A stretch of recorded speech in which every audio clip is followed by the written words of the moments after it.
Bienvenidos a la microclase de sistema adiposo. El objetivo de la clase es proponer el concepto de sistema adiposo.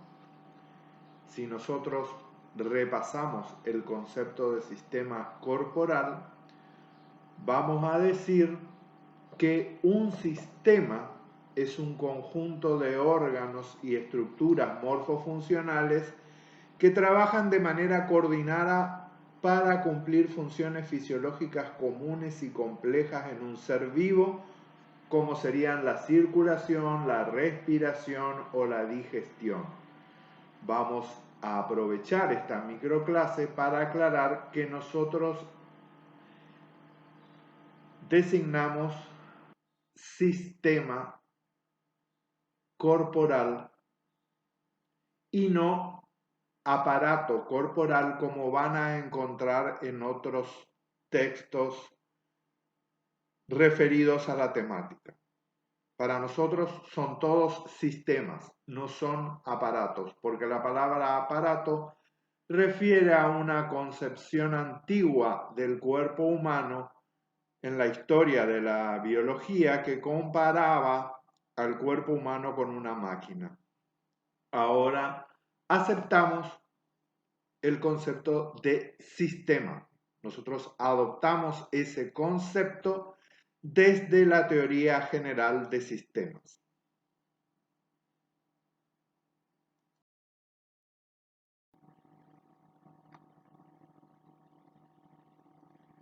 Para que un sistema sea considerado como tal, debe reunir ciertas características.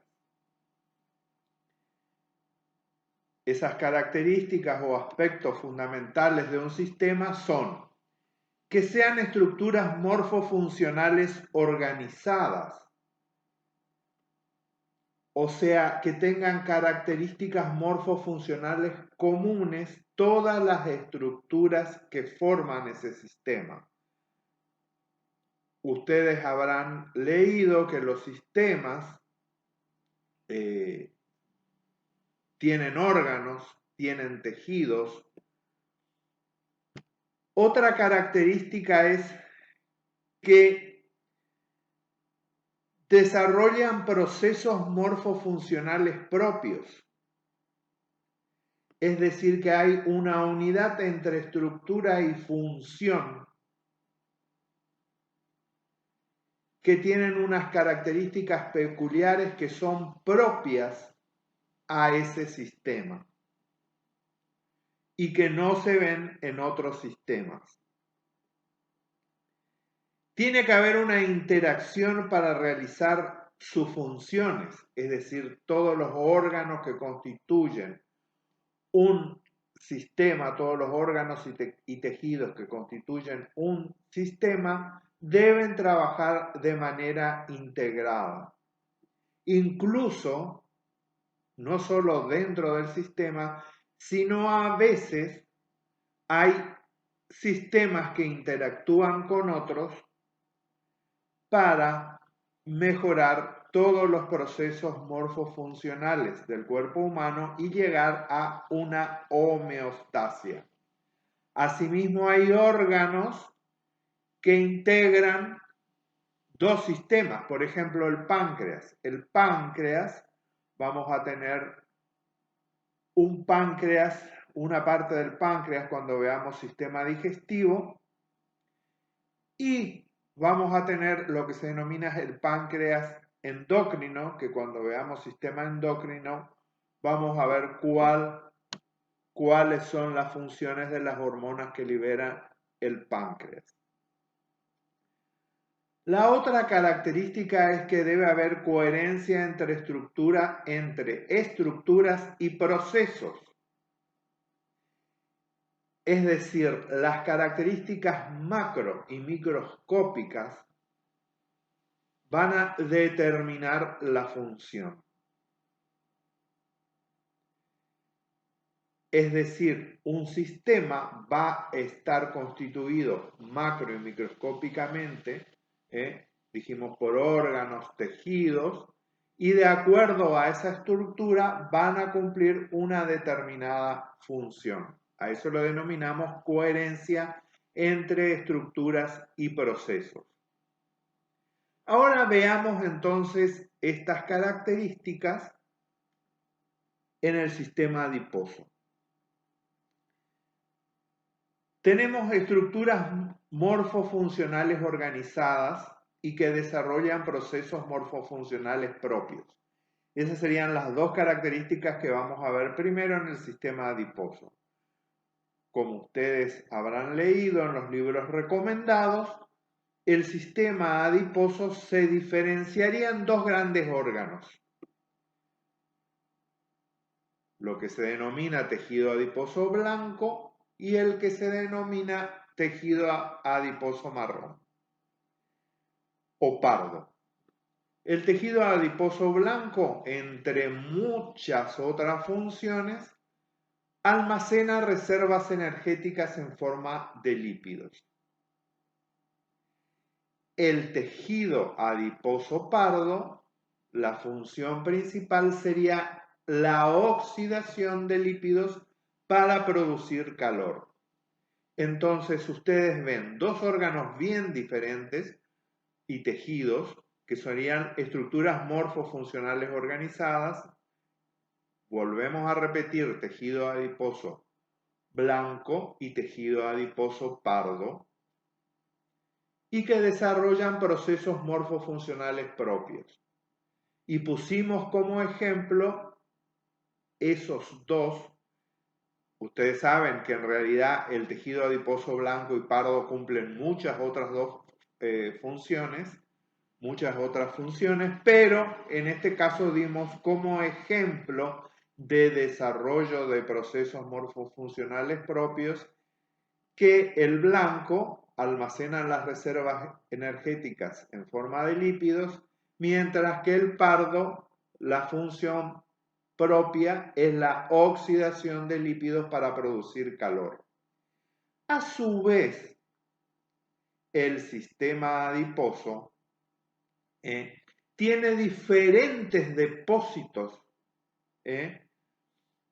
en diferentes partes del cuerpo y constituyen estos depósitos una especie de mini órganos.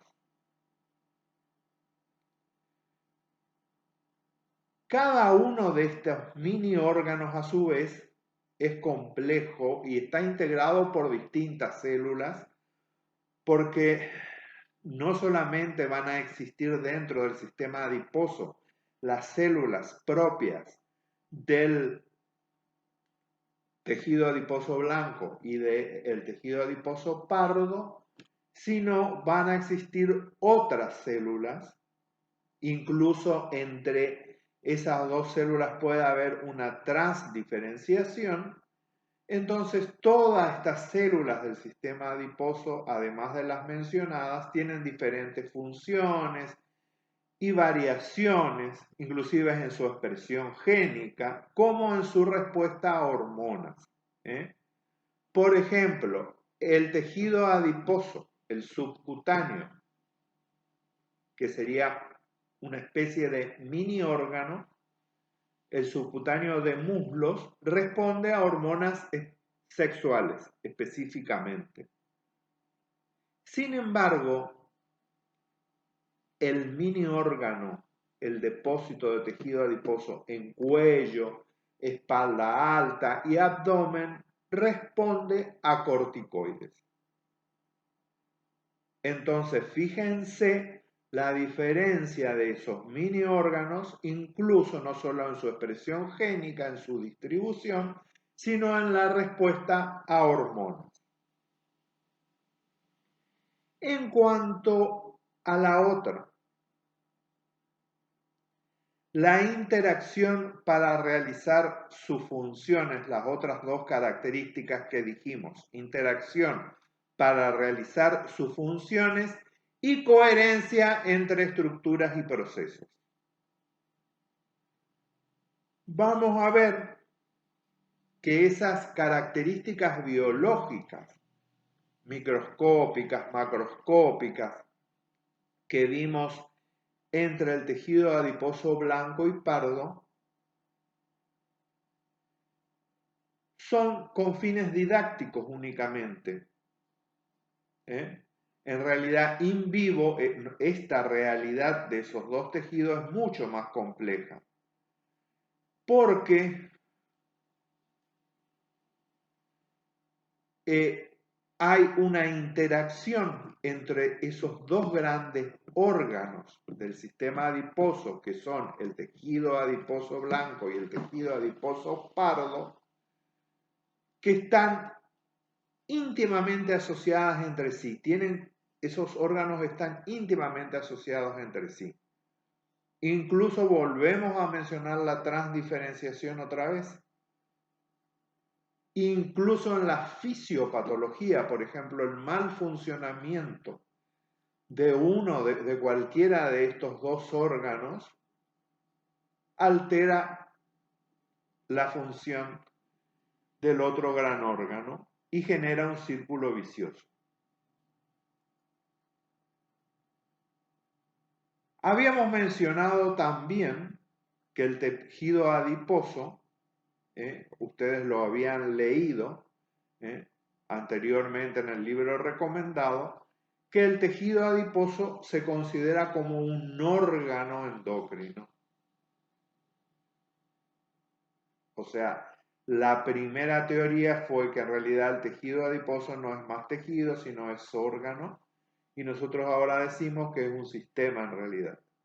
Bueno, ustedes leyeron en el libro que ese tejido adiposo es un órgano endocrino que va a producir y secretar péptidos que van a actuar como hormonas o van a actuar como sustancias químicas que van a tener efectos locales.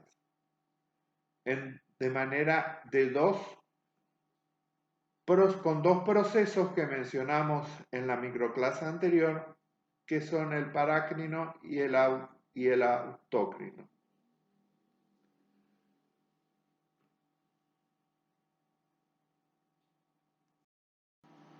Es decir, para que me entiendan, el ejemplo de interacción para realizar sus funciones, la característica esa ya dimos un ejemplo, que era la interacción entre el órgano adiposo blanco y el pardo. Ahora, este ejemplo del tejido adiposo como órgano endocrino es para explicar la coherencia entre estructuras y procesos. Es decir, el tejido adiposo va a tener una estructura macroscópica y microscópica particular que me va a permitir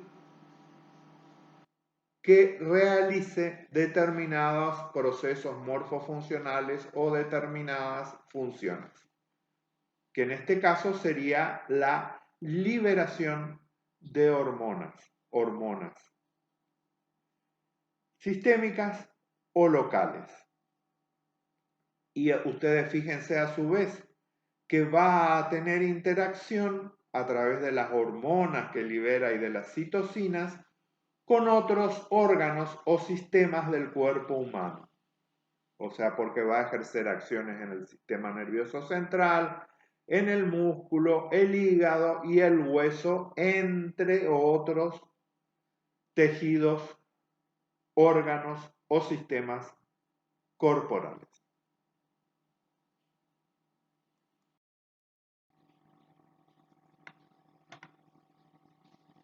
Bueno,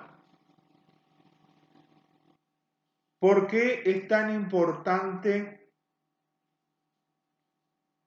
para el odontólogo estudiar el sistema adiposo?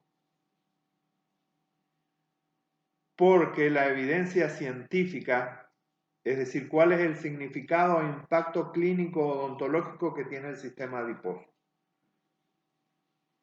Porque la evidencia científica ha demostrado que se va a poder utilizar en un futuro próximo para la regeneración de tejidos blandos y duros, la curación de heridas y el cultivo celular.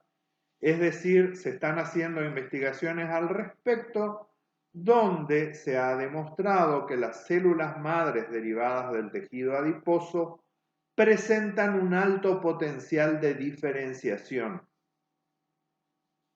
en células multilineales, es decir, en células que pueden tener diferentes funciones y estructuras morfofuncionales, por ejemplo, osteoblastos, condrocitos, miocitos y adipocitos. De ahí la importancia de que ustedes estudien en el grado y posgrado al sistema adiposo.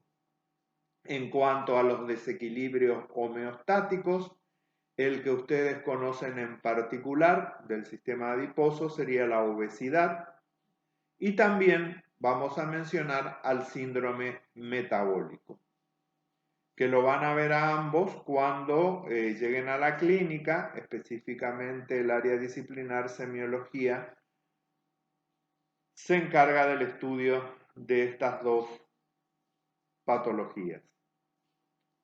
En cuanto a las conclusiones, podemos decir que el concepto de tejido adiposo ha evolucionado primero hacia el de órgano adiposo y ahora nuestra propuesta es de que en realidad es un sistema adiposo.